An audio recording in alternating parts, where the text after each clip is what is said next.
mengambil bagian dalam ibadah kita pada hari ini. Semoga ibadah dan persekutuan kita semakin menguatkan iman dan kasih kita kepada Tuhan Yesus Kristus. Saudara-saudara jemaat KPP Makassar yang sedang menderita sakit dan mempunyai beban tertunggal, kiranya Tuhan memberi kesembuhan dan pertolongan kepada jemaat yang telah memberi perhatiannya kepada gereja ini. Kiranya Tuhan memberi berkat yang berkelimpahan. Kita mulai kepada kita menyanyi dari Kidung 5 nomor 57 ayat 1 sampai ayat 3.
Bersukacitalah bersama-sama Yerusalem dan bersorak-soraklah karenanya, hai semua orang yang mencintainya. Bergiranglah bersama-sama dia segirang-girangnya, hai semua orang yang bergabung karenanya. Aku bersukacita ketika dikatakan orang kepadaku, mari kita pergi ke rumah Tuhan. Haleluya.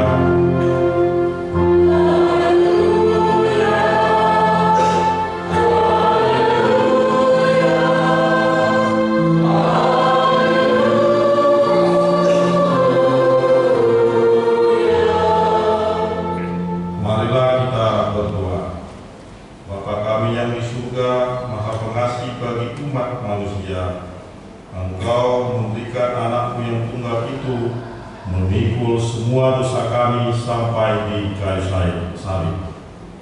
Kuatkan hati kami supaya kami yakin akan keampunan segala dosa melalui anak yang Engkau cintai, Tuhan Yesus Kristus Tuhan kami. Amin.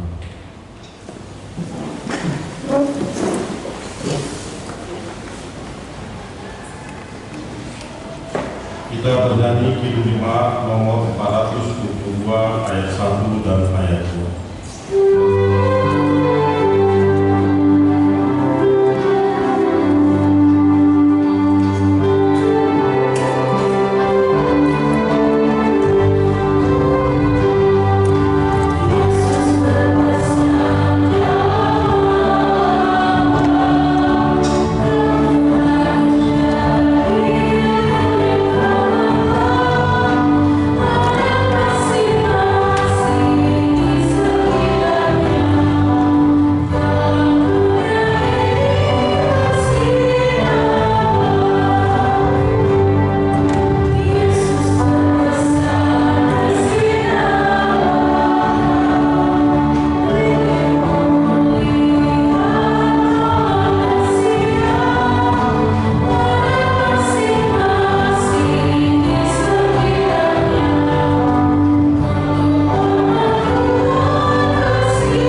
tersurat di surat Yohanes yang pertama, yaitu 1 Yohanes 1 ayat 7. Demikian hukum Tuhan.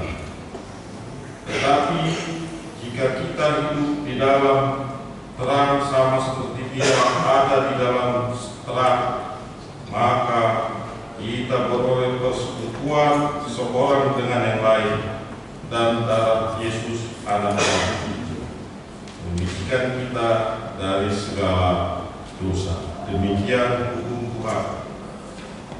Marilah kita bersama-sama meminta kekuatan dari Tuhan Allah. Ya Tuhan Allah, kuatkanlah kami melakukannya sesuai dengan hukum-Mu. Amin. Kita bernyanyi dari Kidung Jemaat 359 ayat 1 dan ayat 2.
Ya Tuhan Allah Bapa, Tuhan kami Yesus Kristus, Engkaulah Allah yang Maha Kuasa, pencipta segala sesuatu.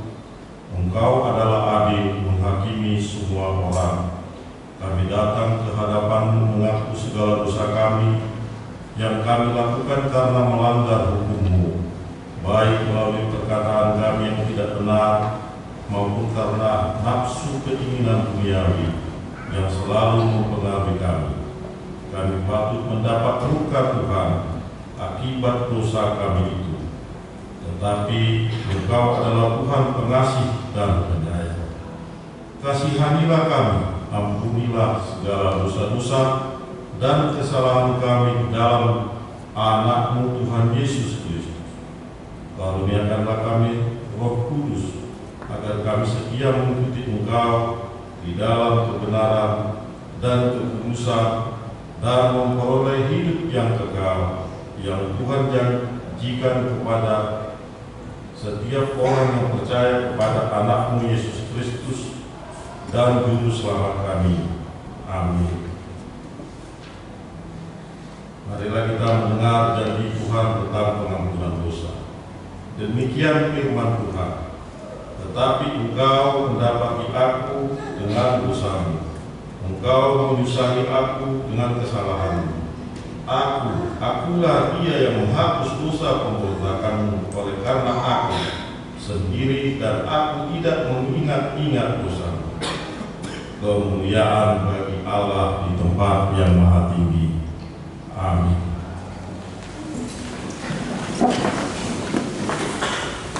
Kita puji Tuhan dari NKB nomor 200 ayat 1. Oh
membaca dan mendengar epistel di minggu kita pada hari ini, yaitu yang diambil dari 1 Samuel 16 ayat 1 sampai dengan ayatnya yang ke-13.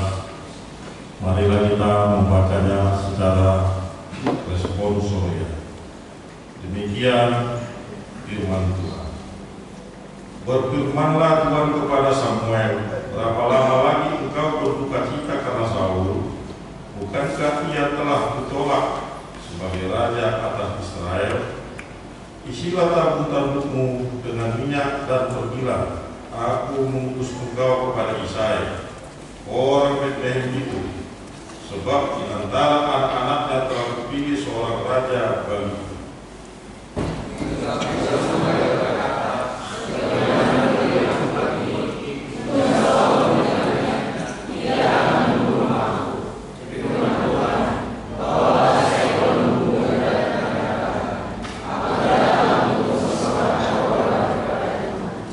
Kemudian undanglah Isai ke upacara pengorbanan itu.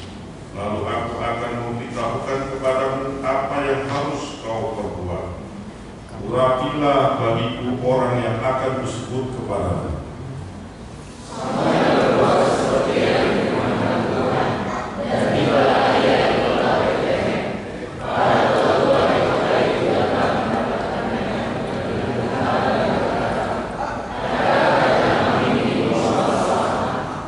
Jawabnya, ya benar.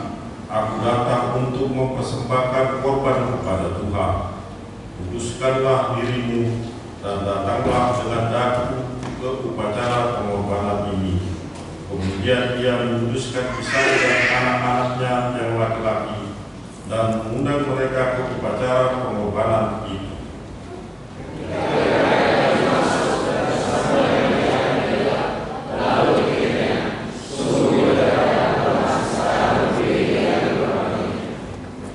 Berfirmanlah Tuhan kepada Samuel, janganlah pandang parasnya atau perawakan yang tinggi, sebab aku telah menolaknya. Bukan yang dilihat manusia yang dilihat Allah. Manusia melihat apa yang di depan mata, tetapi Tuhan melihat hati.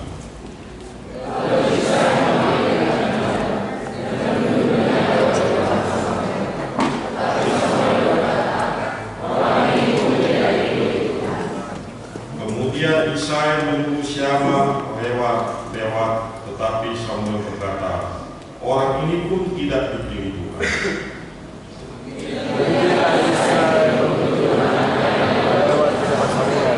Tetapi Samuel berkata kepada Isai, semua ini tidak dipilih Tuhan.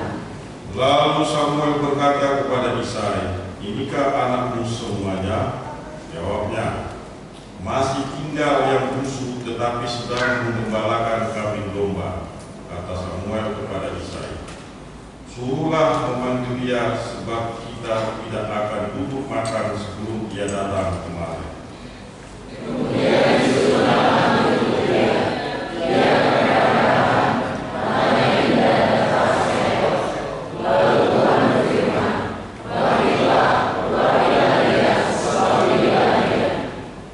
Samuel mengambil tabung-tabung yang berisi minyak itu dan mengurapi Daud di tengah-tengah saudara-saudaranya. Sejak hari itu dan seterusnya berkuasalah Tuhan atas Daud. Lalu berangkatlah Samuel menuju Rama. Demikian firman Tuhan. Berbahagialah orang yang mendengar firman Allah serta memeliharanya. Amin. Kita bernyanyi dari Kidung 5 nomor 364 ayat 3 sampai ayat 4.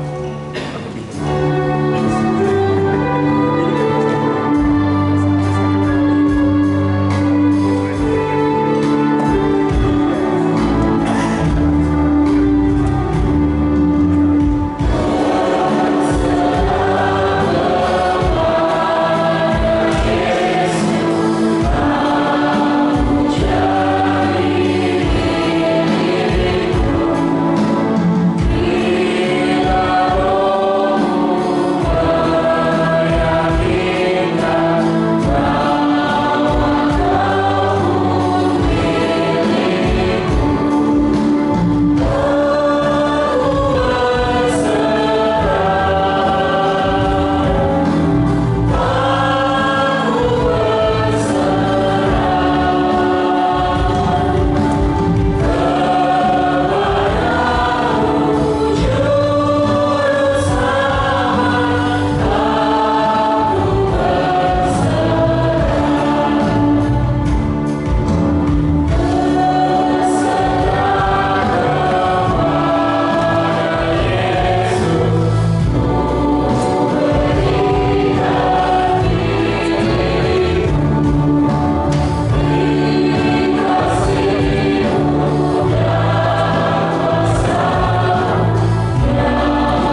teman-teman seiman di seluruh dunia, kita bersama-sama mengucapkannya. Aku percaya kepada Allah, Bapa yang Maha Kuasa, Khalik langit dan bumi. Aku percaya kepada Yesus Kristus, Anaknya yang tunggal Tuhan kita, yang dikandung daripada Roh Kudus, lahir dari anak darah Maria, yang menderita sengsara di bawah pemerintahan Yesus Kristus, disalibkan, mati dan dikuburkan, yang turun ke dalam kerajaan maut, pada hari yang ketiga bangkit pula dari antara orang mati, naik ke surga, duduk di sebelah kanan Allah, Bapa yang Maha Kuasa. Dari sana akan datang kelak untuk menghakimi orang yang hidup dan mati. Aku percaya kepada Roh Kudus dan adanya satu gereja yang kudus, persekutuan Maha Kudus, pengampunan dosa, kebangkitan dari dan hidup yang kekal. Amin.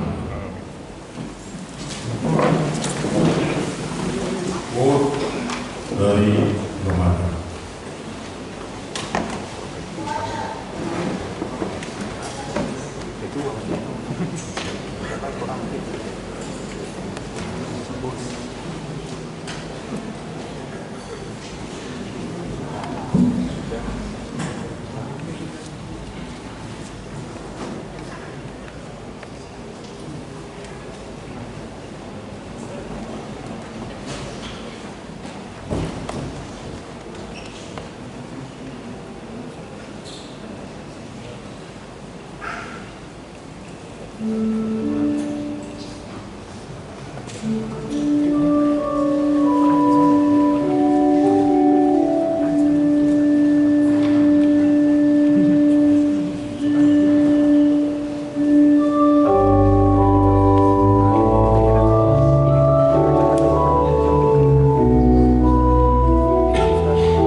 Kita mendengarkan warta jemaat.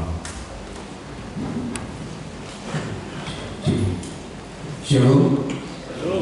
Warta jemaat bagi kita hari ini 15 Maret 2026 dengan topik Parang Songon Anak Aturon hidup sebagai anak terang. Nama minggu kita hari ini Lektare bersukacita bersama-sama. Yang kedua, statistik jumlah jemaat yang mengikuti ibadah kita lihat, kemudian kita bagikan. Pada hari Sabtu 7 Maret 2026 telah meninggal dunia Ibu Neti Sapan AMD usia 48 tahun 4 bulan, istri dari Bapak Victor Silalahi, alamat Jalan Tanjung Alam nomor 9 RK 9. Pada hari Selasa 10 Maret 2026 telah dikebumikan di pemakaman umum Panaikan. Tuhan Yesus memberi penghiburan pada keluarga yang ditinggalkan. Jemaat penuh, pada hari ini Minggu 15 Maret 2026 telah diterima menjadi jemaat penuh di HKBP Makassar keluarga Bapak Ojipto Halim, Ibu Nani Astiani Rustompo yang datang dari gereja Sidang Jemaat Allah di Indonesia. Acara penerimaan Majapahit telah dilaksanakan pagi ini di depan para lado bertempat di konsistori. Keluarga tersebut sekarang tinggal di BTN Taborong Permai Blok 4 nomor 10 Palangga Goa, wilayah Filipina. Tuhan Yesus memberkati jemaatnya. Berita pernikahan, warta pertama dan kedua akan menerima pemberkatan pernikahan Saudara Roberto Simangunsong SPMM, putra Bapak Hataf Simangunsong, Ibu Hotmadia Burmarbau, Jemaat HKBP Makassar, Sulawesi Selatan, BT, dengan Herda Gumayanti Panjaitan MPD, Putri Fridolin Minggorjati Panjaitan, Ibu Agnat Ismawati Simangunsong. Jemaat Gereja HPBP Pasar Rebo, Resort Pasar Rebo, pemberkatan pernikahan akan dilaksanakan pada hari Sabtu 21 Maret 2026 pukul 10 tempat Gereja HKBP Pasar Rebo, Resort Pasar Rebo. Tuhan Yesus memberkati rencana putra putrinya.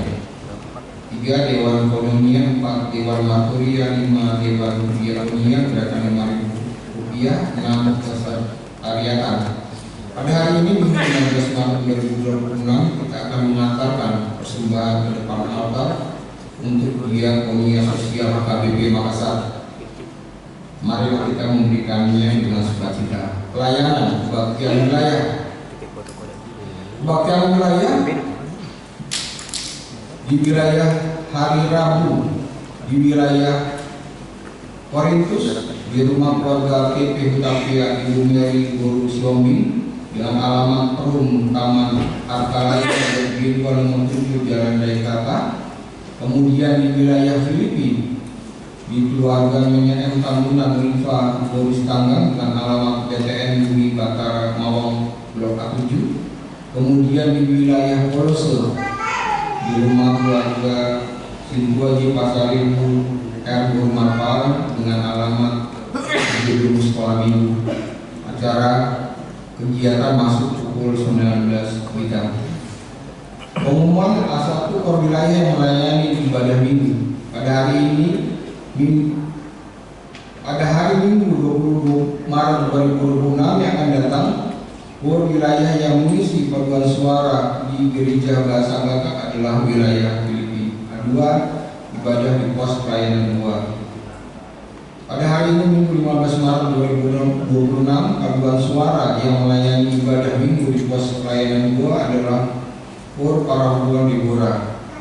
Kedua, pada hari Minggu 22 Maret 2026 yang akan datang, paduan suara yang melayani ibadah minggu di pos pelayanan 2 adalah Kor Anak Kegemusian. Ketiga, ibadah pos pelayanan Pare-Pare. Pada hari ini Minggu 15 Maret 2026 akan dilaksanakan ibadah minggu di pos pelayanan Pare-Pare yang dipimpin oleh Bimbel Pro R. Sihombing, Bimbel Pro Fungsional KBP Makassar, Sulawesi Selatan dengan liturgis Sintua B Samosir wilayah Kolose. Ibadah masuk pukul 16.00 WITA. Tuhan Yesus memberkati semua jemaatnya. A3 penghiburan. Pada hari ini Minggu 15 Maret 2026 Gereja HKBP Makassar akan melaksanakan acara penghiburan pada keluarga Imam Victor Silalahi. Acara dimulai pukul 11.30 WITA atau setelah selesai ibadah minggu. Dimohon kepada semua pengunjung atau glorial dan wilayah Roma untuk mengikutinya. 4. Kunjungan guru sekolah minggu HKBP Palu. Pada hari Minggu 22 Maret 2026 yang akan datang, guru-guru dan beberapa sekolah minggu HKBP Palu Resort Sulawesi Tengah mengadakan kunjungan ke HKBP Makassar Resort Sulawesi Selatan, dan mereka bersama-sama beribadah dengan anak-anak sekolah minggu HKBP Makassar. Kunjungan mereka dalam rangka studi banding di HKBP Makassar. Tuhan Yesus memberkati hamba-hambanya. Bapak Ibu jemaat yang sakit, mohon dukungan doa bagi warga jemaat HKBP Makassar yang sedang menderita sakit. Ada 13 orang. Bagi jemaat dan keluarga yang sakit agar memberitahukan kepada sekretaris gereja, Tuhan Yesus memberikan kesembuhan kepada jemaatnya. Jemaat yang berulang tahun kelahiran, daftar jemaat yang akan berulang tahun dari tanggal 16 Maret sampai 22 Maret 2026. Ulang tahun kelahiran remaja dan dewasa ada 20 orang. Ulang tahun kelahiran anak sekolah minggu ada 3 orang. Dan ulang tahun pernikahan ada 3 keluarga. Seluruh majelis dan jemaat HKBP Makassar mengucapkan selamat ulang tahun kelahiran dan ulang tahun pernikahan. Tuhan Yesus memberkati seluruh jemaatnya. Jadwal pemakaian gereja dan jadwal pemakaian sopo talenta ada dalam warta yang soft copy di buku kita. Demikian juga dengan keuangan pemasukan dan pengeluaran dari tanggal 8 sampai 14 Maret. Jumlah saldo harian pembangunan Pasca Sunan Guru dan DSH juga BPSK Pusat ada di dalam warta soft copy kita. Jadi warta jemaat ada dalam grup kita yang sudah disebarkan oleh Sintua maupun oleh mereka, dan dia itu menjadi pedoman di dalam kegiatan kita selama sepekan. Demikian warta jemaat. Tuhan Yesus memberkati. Kita bernyanyi dari Kidung Jemaat nomor 376 dimulai dari ayat 1 sampai kita menyampaikan persembahan yang pertama.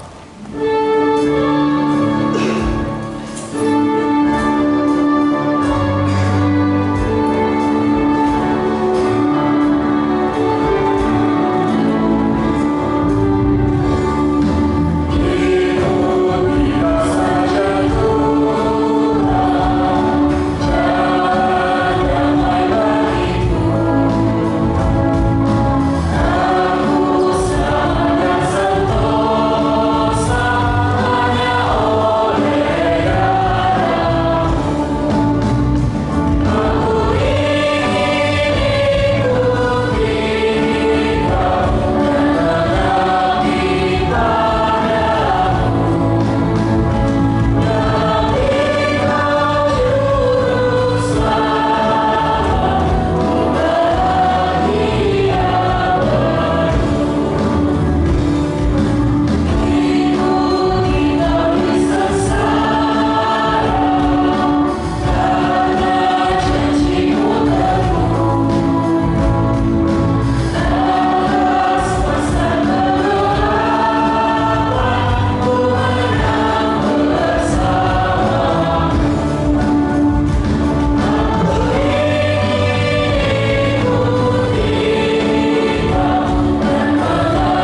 Bapa, kiranya memelihara hati dan pikiranmu di dalam Yesus Kristus Tuhan kita.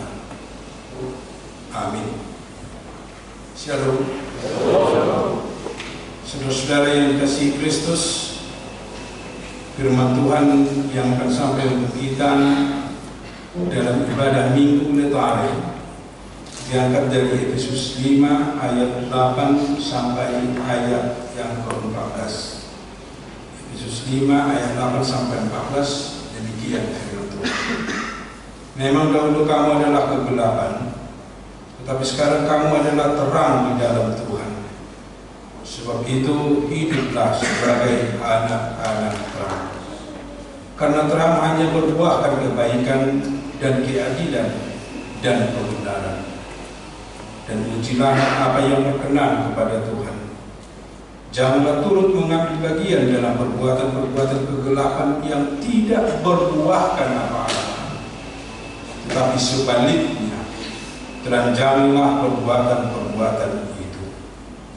Sebab menyebutkan saja pun apa yang dibuat oleh mereka di tempat-tempat yang tersembunyi telah memalukan. Tetapi segala sesuatu yang sudah ditelanjangi oleh terang itu menjadi nampak, sebab semua yang nampak adalah terang. Itulah sebabnya dikatakan, bangunlah, hai kamu yang tidur, dan bangkitlah dari antara orang mati, dan Kristus akan bercahaya atas kamu. Demikian firman Tuhan. Dalam Minggu Letare pada hari ini,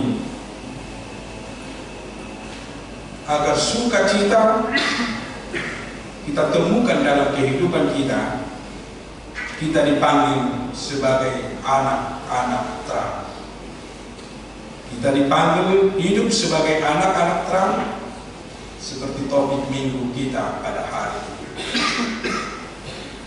Bagaimana kita untuk memahami, bagaimana kita untuk mengerti, bagaimana kita untuk bisa hidup sebagai anak-anak terang.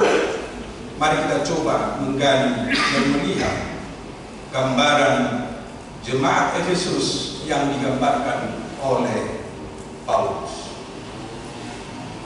Ternyata jemaat Efesus salah satu jemaat yang didirikan oleh Paulus. Di kota Efesus, kalau sekarang itu bisa kita katakan itu sekitar Turki. Kota Efesus itu kota yang sangat besar karena dekat dengan pelabuhan. Di sana orang berkumpul dari berbagai tempat dan mereka hidup di sana.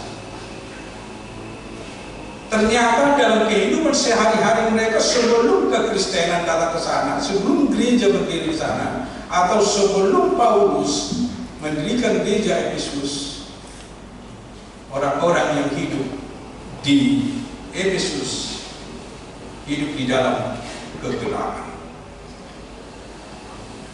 Apa maksudnya hidup dalam kegelapan?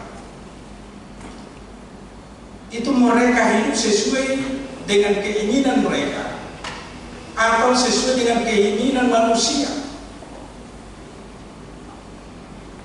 Bahkan selalu mereka lakukan hanya karena keinginan hawa nafsu. Tentu semua keinginan itu sangat memalukan kalau di muka umum, di muka hukum dan di muka umum. Mereka selalu berusaha melakukan itu di dalam kegelapan agar tidak dilihat orang, tidak dilihat secara hukum, tetapi mereka menikmati secara diam-diam dan tersembunyi di dalam kehidupan mereka.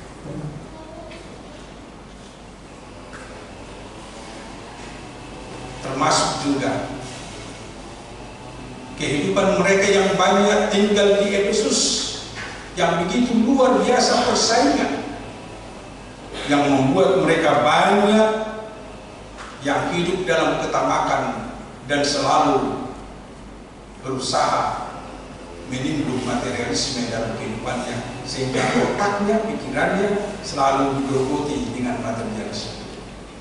Ukuran keberhasilan manusia diukur dari materialisme. Ukuran sukacita dalam hidupnya sering dikategorikan dari segi materialisme. Bahkan dalam kehidupan mereka sehari-hari,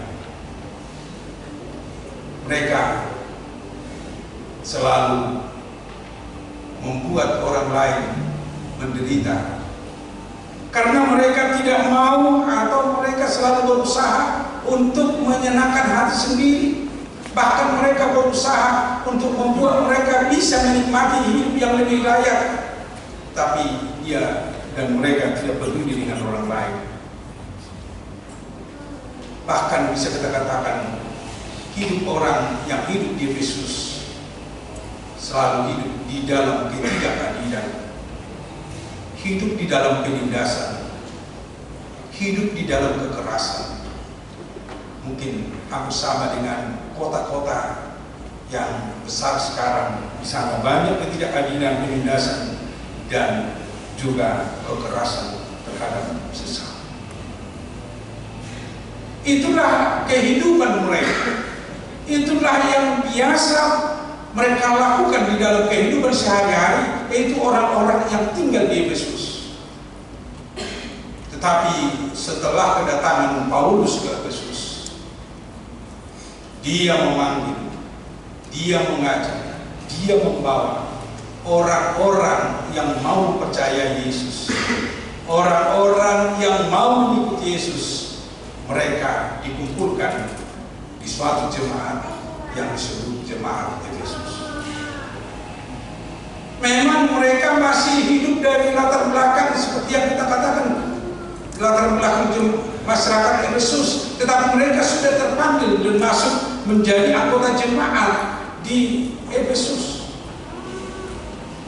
Di sanalah Paulus mengingatkan mereka, mengingatkan jemaat yang telah menerima Kristus, supaya mereka meninggalkan kegelapan, justru harus masuk ke terang, yaitu terang yang telah dibawa Yesus Kristus. Terang itu yang mau bekerja dan yang mau menerangi hati dan pikiran dan kehidupan semua orang Efesus, dan itu akan mereka tunjukkan dalam kehidupan mereka sehari-hari. Itulah panggilan Paulus pada jemaat Efesus. Ternyata Bapak, Ibu, dan saudara-saudara,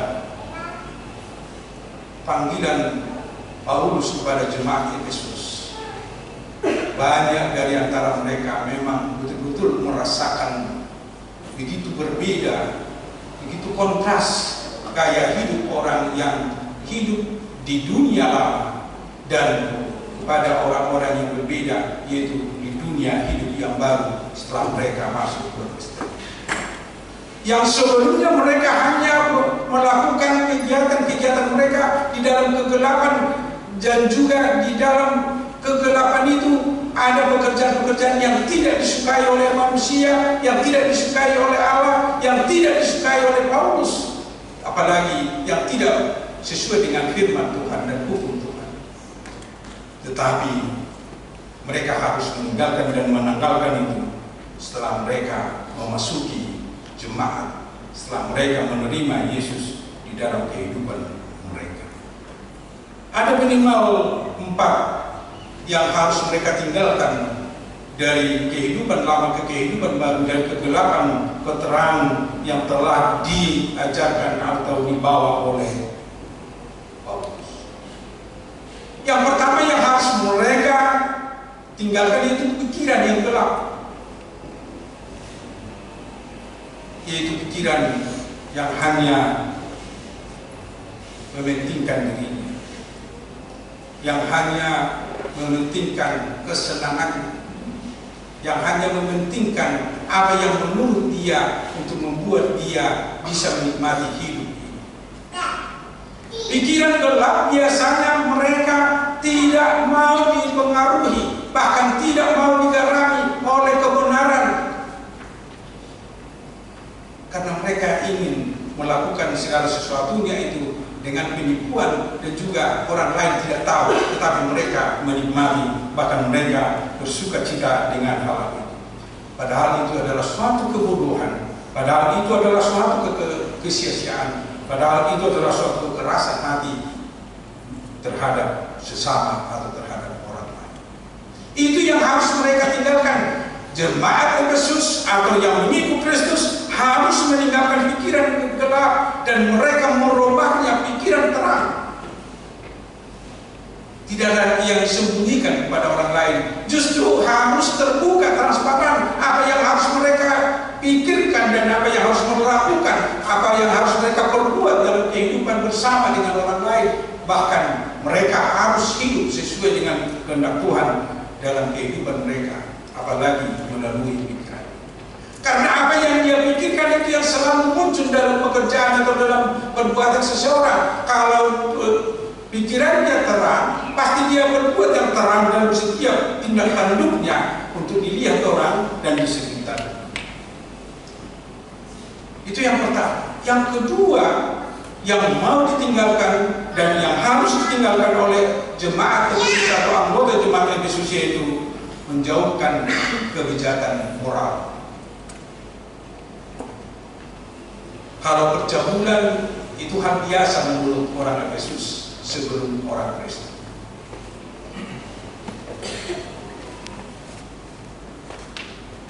Kecemaran, keserakahan, dan lain-lain itu sudah menjadi biasa, atau kita katakan itu sudah menjadi moral yang selalu mereka lakukan dalam kehidupan mereka sehari-hari. Tetapi Paulus mau memanggil mereka, kejahatan itu harus ditinggalkan, percabulan itu harus ditinggalkan, keserakahan itu, kecemaran itu harus ditinggalkan, karena itu adalah pekerjaan gelap, pekerjaan orang-orang yang tidak sesuai dengan kehendak Tuhan, dan mereka harus merubah. Mereka harus melakukan dalam iman mereka, dalam moral mereka, dengan kata spiritualitas sebagai orang Kristen. Jadi spiritualitas mereka harus selalu ditunjukkan sebagai orang percaya dalam setiap aspek kehidupan mereka, dalam setiap perjalanan mereka harus hidup di dalam kekudusan. Jangan mau lagi hidup di dalam kebijakan moral yang memalukan di tengah-tengah kehidupan mereka sehari-hari. Dan yang ketiga, mereka diajak untuk bertransformasi dalam kehidupan mereka dengan meninggalkan kata-kata bohong, perbuatan-perbuatan jahat yang mereka lakukan pada orang lain. Karena kebohongan justru membuat orang lain seolah-olah bisa membuat atau mengikuti orang yang berbohong, padahal itu menyesat. Orang yang selalu berbuat jahat dan berbohong atau mengatakan kata-kata yang kotor, melakukan perbuatan-perbuatan yang tidak menghasilkan kebaikan, tentu itu tidak ada gunanya. Harus mereka tinggalkan, bahkan mereka harus berubah menjadi manusia yang mengeluarkan kata-kata yang baik. Justru semua perkataan-perkataan itu akan menjadi berkat dan sukacita bagi orang yang mendengarkan. Bahkan kata-kata yang dikeluarkan itu akan mengarahkan dan membawa orang ke kehidupan yang lebih baik di tengah kehidupan mereka. Dan perbuatan-perbuatan jahat harus ditinggalkan dan mereka harus merubah dengan perbuatan-perbuatan baik terhadap sesama dan terhadap dunia. Dan yang keempat yang mau diingatkan oleh Paulus terhadap jemaat Efesus, mereka ingatkan supaya mereka meninggalkan penyembahan berhala. Karena mereka sudah terbiasa untuk menyembah berhala hanya untuk menyenangkan hati, bahkan untuk menyenangkan mungkin pikiran mereka. Bahkan mereka menyembah berhala-berhala yang sudah ada, bahkan yang sudah berkembang pada saat itu dengan agama-agama yang ada dan yang mereka bawa dari mana-mana, sehingga itu mereka lakukan dalam kehidupan mereka sehari-hari di Efesus. Dan itu sekarang diingatkan oleh Paulus, tinggalkan itu berhala, mari menyembah Yesus, mari menyembah Allah, mari menyembah yang telah menciptakan kita dan yang telah menyelamatkan kita. Itu yang dipanggil, itu yang mau diingatkan, dan itu yang mau dinyatakan oleh Paulus kepada jemaat Efesus, agar mereka menjadi orang yang setia dan yang selalu hidup untuk menyembah Allah di dalam kehidupan mereka sehari-hari. Bapak, Ibu, dan saudara-saudara, kalau kita coba nafsu untuk kita renungkan dalam kehidupan kita, bahkan kalau kita mencoba bagaimana kita untuk membongkar segala kegelapan-kegelapan dalam kehidupan kita, mari kita coba melihat kegelapan-kegelapan apa yang sering terjadi dalam kehidupan kita pada saat ini.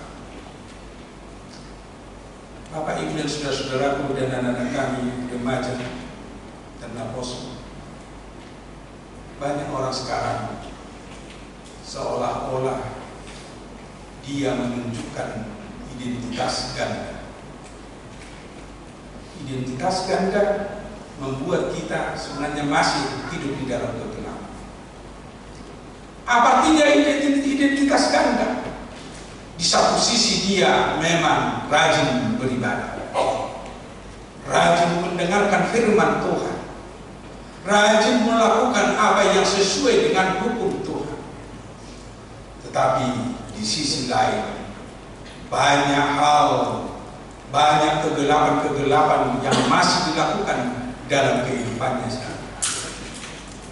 Atau sering orang dia rajin ke gereja, tetapi di luar gereja dia berbuat, dia melakukan, atau dia selalu hidup di dalam kegelapan.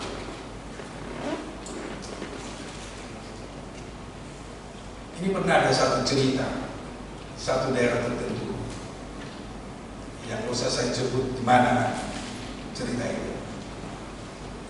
Ada seorang bapak-bapak meninggal. Bapak ini memang statusnya lumayan dari sisi ekonomi, dari sisi jabatan, dan juga dari sisi sosial masyarakat. Dia selalu bersama dengan orang lain. Setelah dia meninggal, datang dari gereja untuk menghibur keluarga. Karena gereja merasa memang bapak ini sangat-sangat baik ke gereja. Bahkan kalau ada yang penting bagi gereja, dia rela menyumbang lebih besar dari itu. Kalau ada acara-acara beribadah, acara keluarga, acara ibadah di gereja dan ibadah-ibadah yang lain, pasti datang. Jadi semua gereja merasa kehendak. Bapak ini sangat baik, luar biasa, dan sangat perhatian kepada gereja. Itulah yang dikatakan majelis yang datang untuk menghibur. Datang pejabat-pejabat yang pernah bersama dengan dia menjabat dalam jabatan. Semua juga merasakan bahwa mereka kehilangan atas meninggalnya bapak ini. Karena kami sangat merasakan bagaimana bapak ini kalau hadir di dalam persekutuan kami, di dalam rapat-rapat kami, selalu bapak ini dengan sukacita, bahkan sering memunculkan job-job untuk membuat kami ketawa. Jadi kami sangat senang dan kami sangat merasa kehilangan. Datang grup yang lain, grup adat. Grup adat juga sangat simpati. Karena segala acara adat bapak ini selalu hadir, bahkan bapak ini selalu berkontribusi untuk memperbaiki, bahkan untuk menjalankan adat di daerah kita ini. Tetapi datang dari kelompok yang lain. Kelompok yang lain ini memang mereka tidak menyebut dari mana, tapi mereka katakan kalau dalam bahasa Batak ale-ale. Tahu ale-ale ya?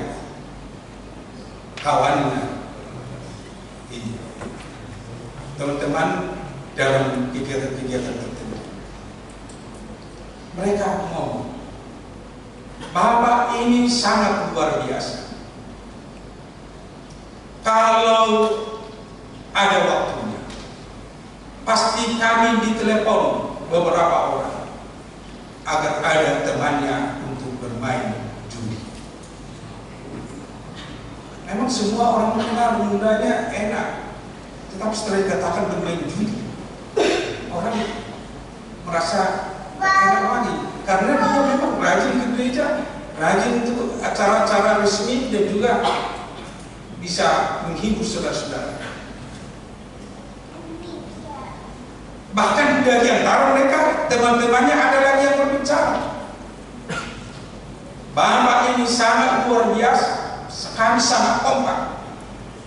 Sebelum dia menjabat jabatannya yang terakhir, saya dibawa ikut ke Samosir. Ternyata tahu Bapak Ibu dan saudara-saudara, kenapa mereka dibawa ke Samosir? Mereka datang ke gunung yang disebut orang Batak, asal mula orang Batak, Busuk Budi.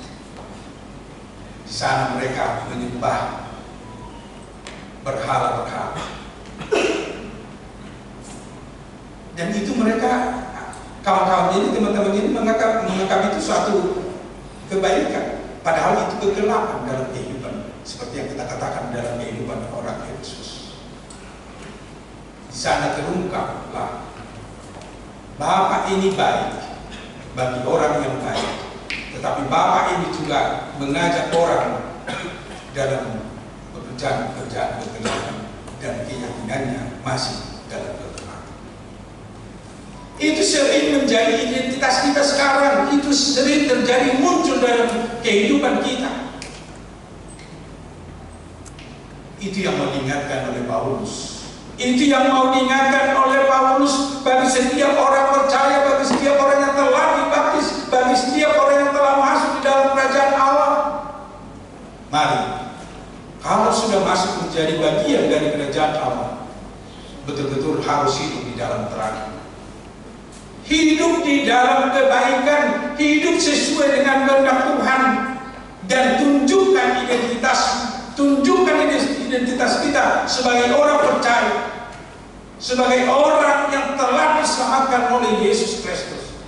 Jangan mau lagi berbalik, jangan lagi meninggalkan iman kita, sehingga kita memang betul-betul punya satu identitas, yaitu orang Kristen, pengikut Kristus, orang percaya, orang yang selalu setia kepada Tuhan.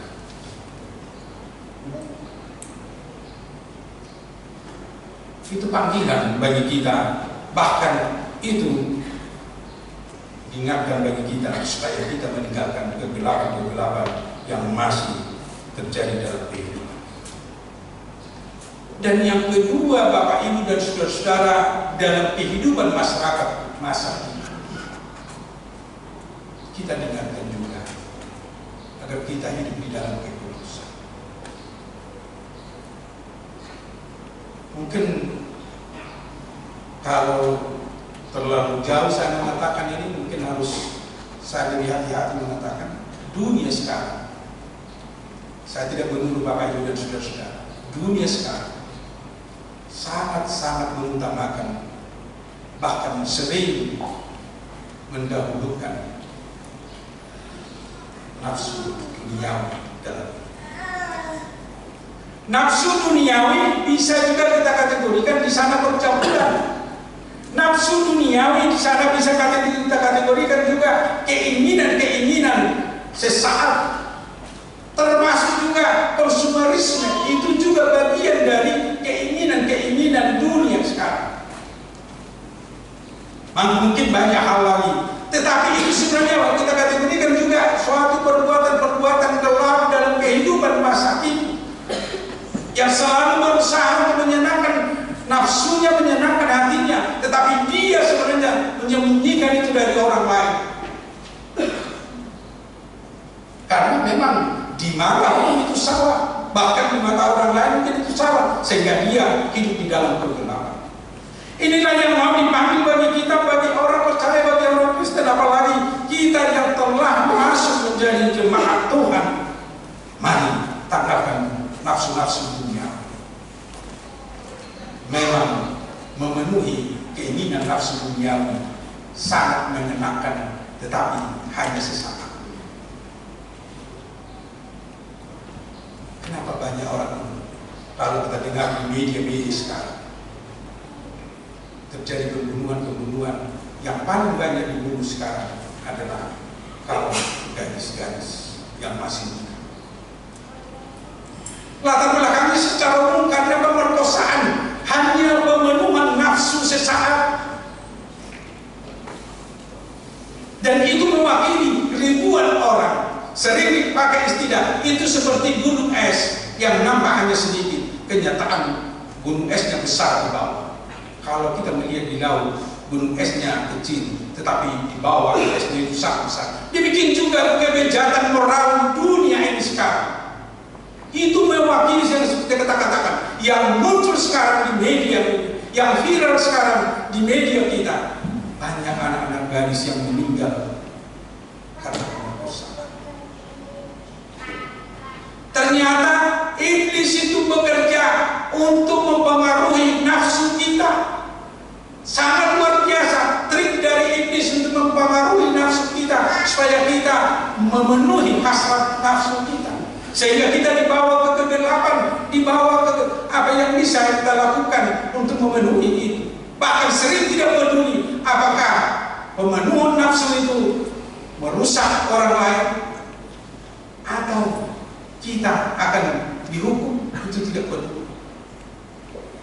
Yang penting sesaat itu yang penting. Ini yang mau diingatkan oleh Paulus. Jangan mau dipengaruhi, jangan mau dikuasai oleh nafsu duniawi yang sia-sia itu, tetapi berbaliklah, penuhilah hidupmu dengan hal-hal yang baik, hal-hal yang berguna, hal-hal yang bisa menolong dan membuat orang lain bisa bersuka cita di dalam. Bukan justru merusak orang lain, bukan justru merusak di sekitar. Panggilan ini memang dimulai sama anak-anak kami remaja sampai yang tua pun ini sangat penting untuk menguasai nafsu duniawi, untuk menjaga dan juga merawat nafsu kita. Karena semua orang memang sudah ditakdirkan bernafsu, tapi kalau kita tidak mau merawat, menjaga, mengontrol nafsu kita, bisa kita dibawa ke kegelapan. Tetapi kalau nafsu itu kita ubah menjadi suatu kebaikan di dalam kehidupan kita, di sanalah yang bisa kita katakan hidup di dalam terang Allah. Dan yang paling luar biasa yang mau diajarkan Paulus, ternyata orang yang mau memenangkan nafsunya, yang kita katakan dikategorikan nafsu negatif, hanya memenangkan itu dari firman Tuhan, yakin dan percaya akan firman Tuhan. Di sana kita akan bisa memakai nafsu kita jadi positif untuk hal-hal kebaikan di tengah-tengah dunia. Yang paling jelas kita lihat contoh yang dilakukan Yesus. Contoh dari apa yang diderita Yesus untuk menyelamatkan kita. Memang dari sisi nafsu duniawi, dari sisi logika manusia, itu mustahil dan itu tidak mungkin. Tetapi itu yang dijalani Yesus. Dia datang dari surga, dia datang dari kekuasaan, tapi dia mau datang ke dunia ini.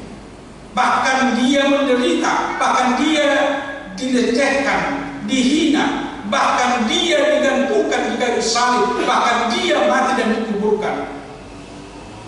Itulah yang diderita Yesus. Justru penderitaan itulah menjadi sukacita bagi kita. Itu mustahil kalau dilihat dari sisi kemanusiaan. Masa penderitaan, masa kematian, masa salib jadi sukacita bagi kita.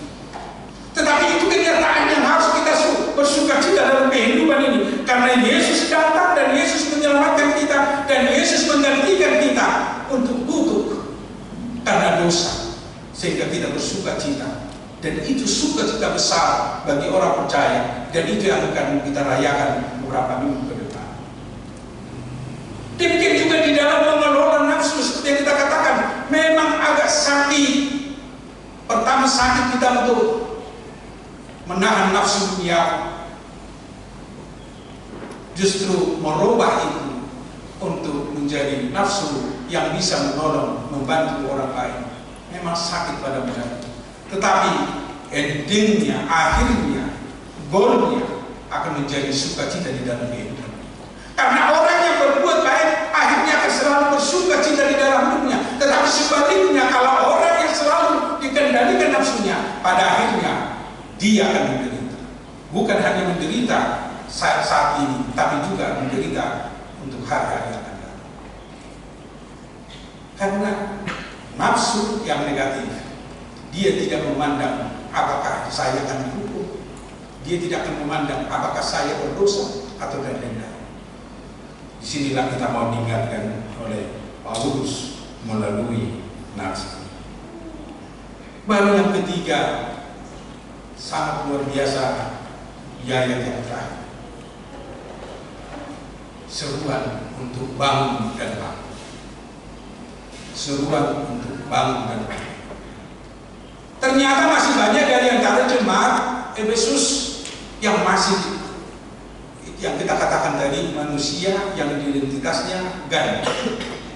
Mereka memang sudah masuk di gereja, mereka sudah masuk dalam persekutuan orang-orang Efesus, tapi hidupnya juga masih ikut dengan orang-orang yang biasa bersama mereka di luar.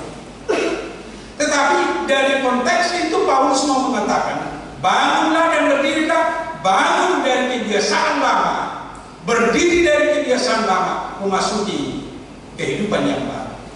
Tinggalkan itu.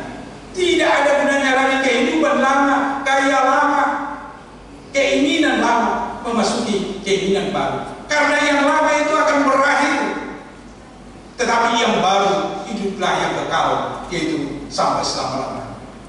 Apa maksudnya kalau dikatakan itu kekal? Karena orang yang selalu berbuat kebaikan, orang yang selalu berdiri di dalam kehidupan yang sesuai dengan kehendak Tuhan, dia akan menerima kehidupan yang bersukacita pada saat ini, tetapi dia juga menerima kehidupan yang kekal. Tetapi orang yang tidak mau berubah dan yang tidak mau bangun, atau orang yang selalu masih bersama dengan kegelapan, dia akan dihukum dunia masa kini, dan juga dia akan dihukum untuk selama-lamanya. Pemisahan ini menjadi motivasi bagi kita, dorongan bagi kita untuk meninggalkan dunia lama, memasuki dunia baru, sehingga kita disebut anak-anak terang, bukan lagi anak kegelapan, anak yang telah melakukan kehendak Tuhan, yang tidak takut dilihat orang, bisa terbuka apapun yang kita lakukan dalam kehidupan kita sehari-hari, dan itu akan menjadi kita bersukacita dalam kehidupan ini, dan juga kita akan bersukacita di dalam kehidupan kekal yang akan Tuhan anugerahkan di tengah-tengah kehidupan kita masing-masing. Tuhan Yesus menguatkan saudara-saudara menjadi anak-anak terang. Amin. Mari kita berdoa. Kami bersyukur Tuhan atas firman yang telah kami dengar pada hari ini, yang memang kita meninggalkan dunia kegelapan, hidup kegelapan, perbuatan kegelapan yang selalu meraih kami untuk melakukan itu, karena sering dengan nafsu dunia membawa kami ke hal yang gelap dalam hidup. Tapi firman-Mu telah kami dengar, mengingatkan kami supaya kami meninggalkan kegelapan itu, dan kami mau menjadi anak-anak-Mu, anak-anak terang yang sesuai dengan kehendak-Mu yang harus kami lakukan.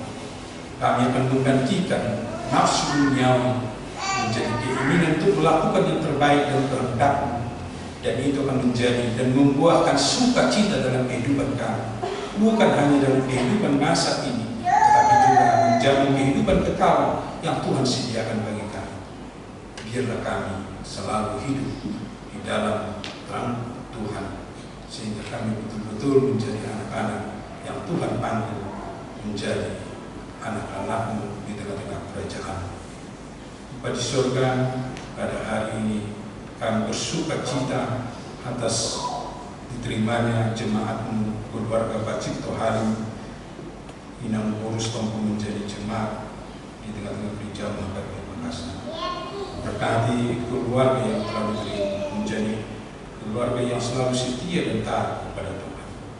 Dan juga kami berdoa untuk keluarga yang meniti sahabat yang telah Tuhan panggil. Biarlah Tuhan menguburkan semua keluarga saudara supaya mereka bisa melihat ternyata kuasa-Mu yang terindah dalam kehidupan kami. Karena hidup dan mati kami di tangan Tuhan, dan juga melalui kematian kami akan memperoleh kehidupan yang kekal.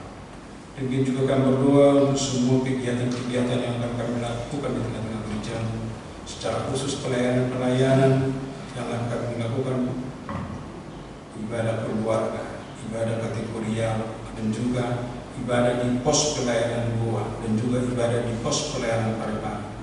Biarlah Tuhan yang memberkati semua pelayanan yang dilayankan oleh gereja.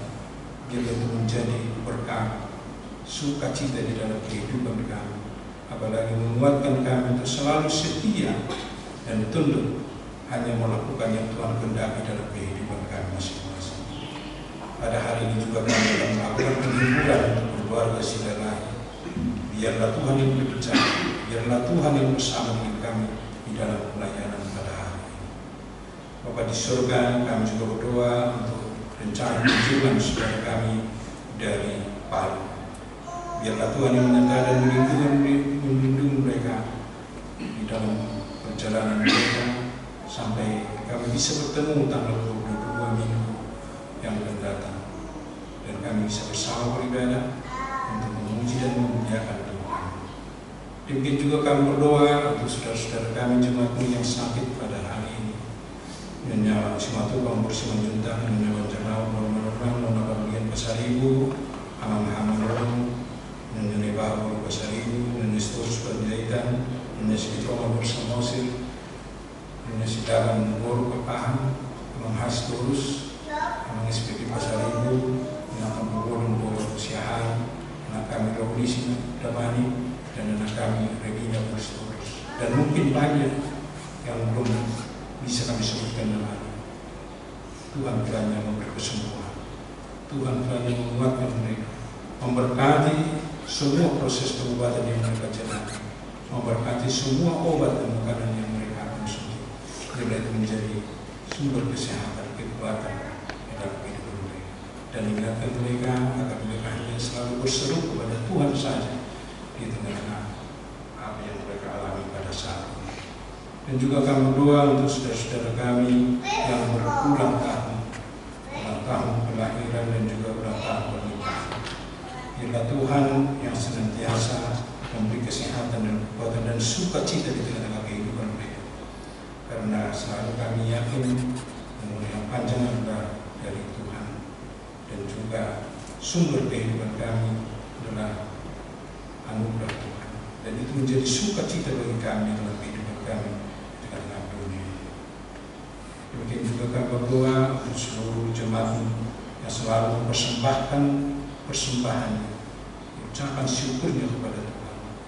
Kami mohon biarlah Tuhan yang selalu melimpahkan berkat di tengah-tengah kehidupan mereka, memberkati mereka di dalam setiap pekerjaan, bahkan di setiap harapan dan cita-cita mereka. Demikian juga Tuhan, pada hari ini kami berdoa untuk jemaat-Mu yang pada saat ini Tuhan ada yang menderita karena beberapa bencana. Selalu kami mendoakan agar mereka dikuatkan, agar mereka tidak putus asa, tapi bisa mereka pulih kembali, bahkan berusaha kembali dengan kekuatan dari Tuhan untuk bisa berjalan dan hidup sesuai dengan apa yang Tuhan. Demikian juga kami berdoa untuk bangsa dan negara kami. Biarlah Tuhan menguatkan dan memberkati pemerintah kami, secara khusus di dalam menjalankan tugas pelayanan untuk masyarakat, sehingga kami semakin sejahtera, bahkan damai sejahtera selalu kami nikmati di dalam kehidupan kami di tengah-tengah bangsa. Dan juga kami mendoakan kondisi dunia sekarang, apalagi yang terlibat dalam perang.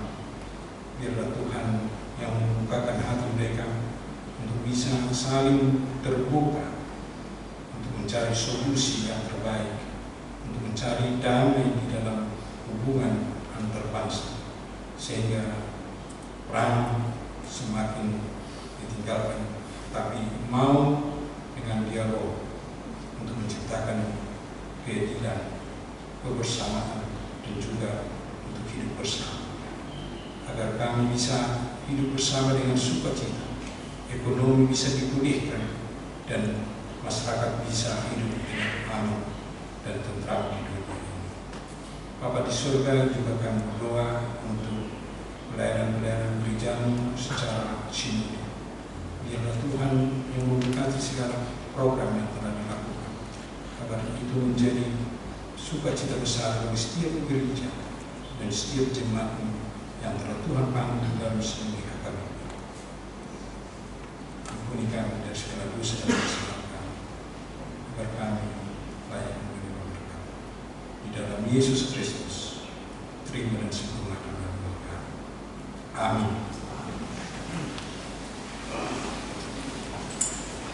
Kita bernyanyi dari Kidung Jemaat 424 ayat 1 sambil mengumpulkan persembahan untuk diakoni gereja kita.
Ya Allah Bapa kami yang di surga, kami mengaku bahwa Tuhan adalah sumber dari segala karunia yang melimpah dalam kehidupan kami masing-masing.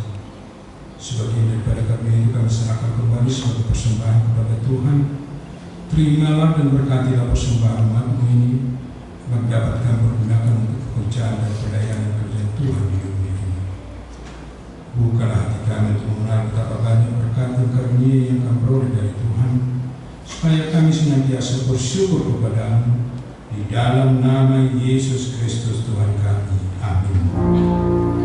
Haleluya,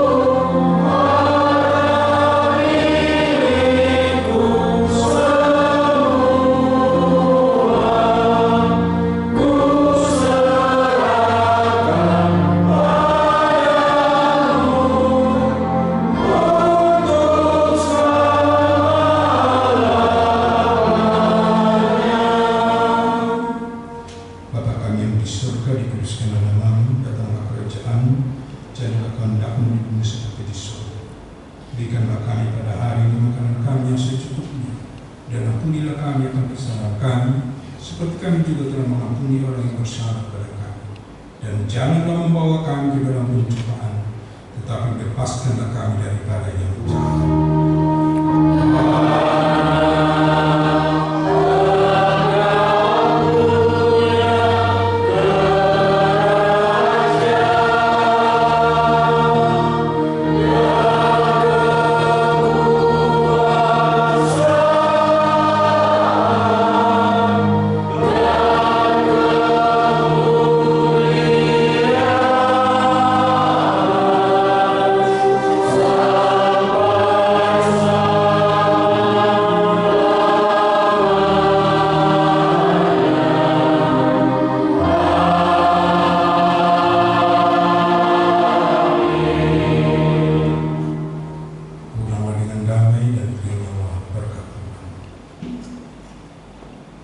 Tuhan memberkati dan melindungi engkau.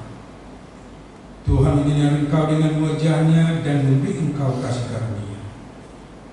Tuhan menghadapkan wajah-Nya kepadamu dan memberi engkau damai sejahtera.